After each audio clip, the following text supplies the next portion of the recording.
Meanwhile, following his visit to Beijing, a U.S. Special Representative for North Korea policy, Glenn Davies, arrived in Seoul and held talks with his South Korean counterpart, Cho Tae-yong, this Wednesday.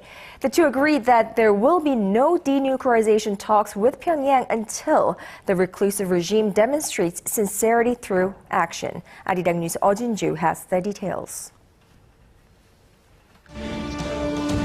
Will the long-stalled six-party denuclearization talks resume anytime soon?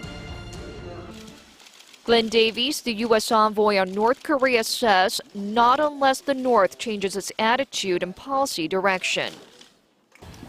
They know what it is they agreed to do back in September of 2005. They know what the United Nations Security Council has decided about their nuclear and missile activities. And so that's what we're looking for, is change to come from North Korea.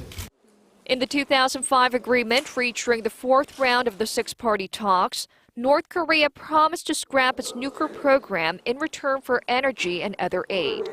South Korea's chief nuclear negotiator Cho Tae-yong stressed on Wednesday that the two countries will continue to work towards putting the six-party dialogue on solid ground so that the talks can produce a fundamental solution to the North Korean nuclear issue.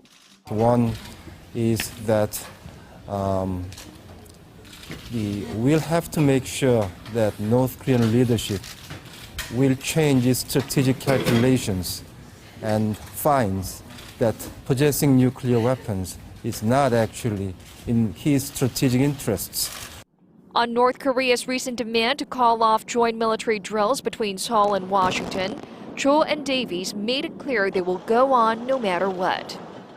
There is a reason why for the last 3 generations, 60 years, there has been, in general, peace and security on the Korean Peninsula, and that is because of the strength and solidarity of our two nations.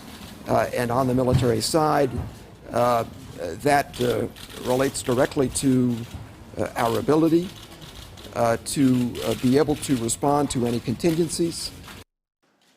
Cho, in a separate meeting with reporters, also emphasized the importance of Beijing's role in persuading the North to give up its nuclear program and vowed to closely cooperate with the U.S. and China to get the six-party talks back on track. Ju, Arirang News.